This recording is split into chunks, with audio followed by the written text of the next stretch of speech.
NFL on Monday. Aaron Rodgers says he's, quote, pretty sure next season will be his last in the NFL. 41-year-old Rodgers is a four-time MVP, four-time first-team All-Pro, and a one-time Super Bowl champ, all in his 18 seasons in Green Bay. He then spent 2 seasons with the Jets before signing with Pittsburgh. Here's what he had to say on the Pat McAfee Show. Yeah, I'm pretty sure this is it. That's why we just did a 1-year deal. Steelers didn't need to, put any extra years on that or anything. So, this was really about finishing with a lot of love and fun and peace for the career that I've had. I mean, I played 20 freaking years. It's been a long run. And I've enjoyed it. And what better place to finish than in one of the cornerstone franchises of the NFL. Okay, so first perspective. If Rodgers' NFL career was a child, that kid would be able to order a round at the bar this season. 21 years in the NFL, that's tied for the second most seasons for an NFL quarterback, just 2 years shy of course, Tom Brady, who played for 23 seasons. Officially the end of an era, unless... We now welcome in 2-time Super Bowl champ with the Steelers, Brian McFadden and B-Mac.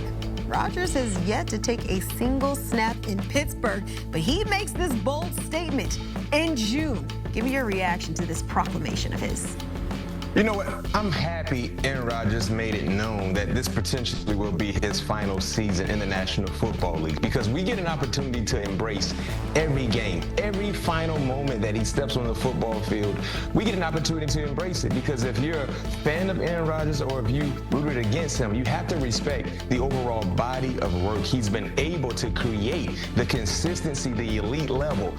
Future first ballot Hall of Famer, of course, Super Bowl champion. He's really done a phenomenal job in being able to sustain a high level of play, regardless of what has happened in the last 3 seasons, right? The last 2 healthy seasons. This is a guy that has done a lot. One of the more talented quarterbacks that we've seen in the National Football League, overly gifted, and like I said, a natural thrower of the football. So yes, I'm happy, Kiana, and I kind of expected this, but just hearing him say this now, I understand in the National Football League, players, Hall of Fame-like players, don't really get that farewell tour that we saw with the late great Kobe Bryant in the NBA. But now hearing this, I hope fans can really appreciate the final opportunity. They might get a chance to see Aaron Rodgers live and in person whenever he visits their favorite team, or the same can be said when they go see him in person with the Pittsburgh Steelers. And finally, I'll say this. Aaron Rodgers is the last of the Mohican in terms of the 2005 draft class. I was a part of that draft class, of course, being in the 2nd round. Aaron Rodgers was a part of that draft class, being in the 1st round. And man, I've been rooting for him just to kind of keep that 2005 draft class still alive, still relevant. He's done a great job, and I will be cheering for him every ball game this season. Of course, being a part of Pittsburgh Steelers, but yes, being a part of that 2005 draft class as well. Yeah, most certainly the end of an era, one of the last ones, or the last one standing from that class. But Rodgers' final year in Green Bay, though, didn't end well for anyone involved. Then his tenure with the Jets, a big letdown. What's at stake for Rodgers when you look at his legacy when it comes to this final season? You know what, Kiana, going out on a good note, of course, the ideal dream scenario for Aaron Rodgers would be to go out on top, hoisting the sticky Lombardi. But if that's not a reality, going out on a good note, playing competitive football, most importantly, having fun, smiling, right? If you look at Aaron Rodgers' glory years with the Green Bay Packers, this was a guy that was carving up defenses and having fun while doing so. That's what I think Aaron Rodgers would like to see. He still has that fire to compete, because if he did not, he would have retired. So clearly the fire is there. But being competitive and finding a way to get this team in the Pittsburgh Steelers to be in the postseason and to try to create some noise, shake up some things in the postseason, because that has been the opposite for the Steelers organization in the last opportunities in the postseason. You talk about going out and having fun. I think also it would be really great if he could end that his entire career, make sure it's healthy. But of course, it's nice if he can end up on top. But week 1, we're going to see Rodgers go up against his former team, the Jets. Just how do you see the rest of the season going? Is this a contending Steelers team as we stand right now, how it's constructed?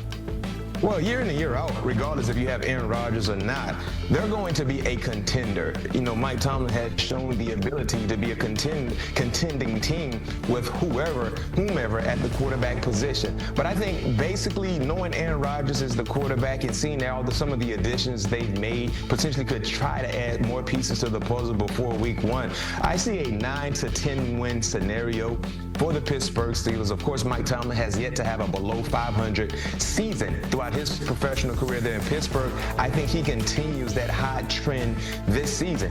10 wins potentially could be the ceiling, but I definitely believe 9-10 wins is doable. And I think if you get either mark, Kiana, that could be deserving of getting into the playoffs. Yeah, no bias whatsoever coming from a 2-time Super Bowl champ with the Steelers, but nonetheless, the numbers, the facts don't lie. But the Steelers have Rodgers for one glorious year. But where do they go at signal caller after that? That's a great question. To be determined. Right now, you look at the roster, they drafted Will Howard this past year, had a really, really good final year with Ohio State, of course, winning the championship, played really inspired football. I've been hearing good things about Will Howard. Now, the key caveat, Kiana, will we get an opportunity to see Will Howard play in meaningful football games his rookie year?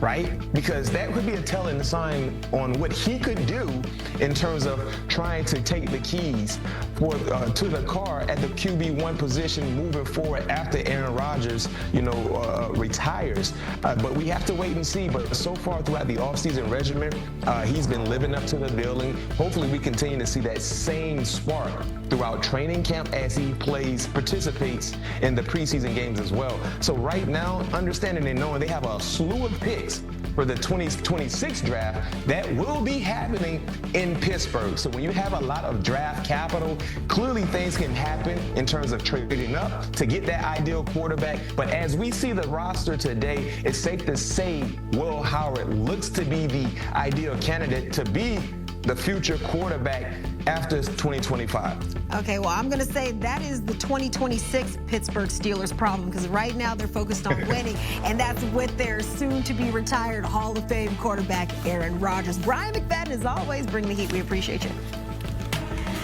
Taking a look at Steelers starting QB since, well, Big Ben retired back in 2022. It's not a lot of consistency to be seen. Hopefully they can get the most out of Aaron Rodgers, though. I don't know that there's anything HQ loves more than ranking things. And Lige Douzable is here to rank his top 5 defenses in the NFL this season. Last year, the Eagles had the top total defense.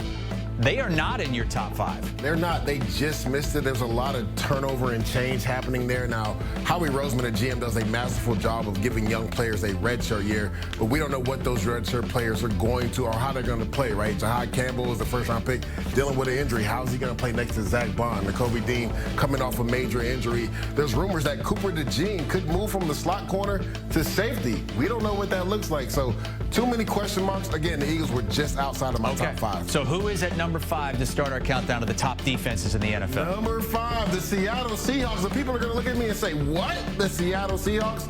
Go turn on the film. Mike McDonald did a masterful job with this team. When you look at Leonard Williams, at times he was unblockable last year, 11 sacks. The one place they really struggled last year was stopping the run. They were giving up over 120 yards per game. Over the last 3 games, though, only gave up around 90 yards per game.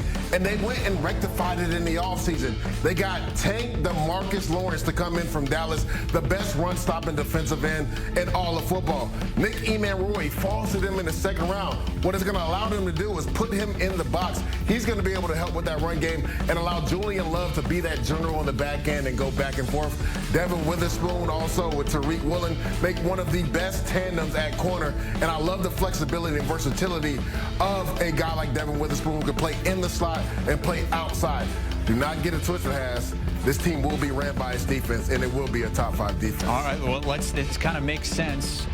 You have the Seahawks, who now have Sam Darnold at quarterback. At number 4, you also have a team with quarterback questions because Sam Darnold is no longer there. It's the Minnesota Vikings who have done a lot this offseason on that defense. Have they ever? And they were already a top defense in the football with defensive coordinator Brian Flores being as inventive as he is when it comes to those exotic blitzes. Jonathan Gennard on the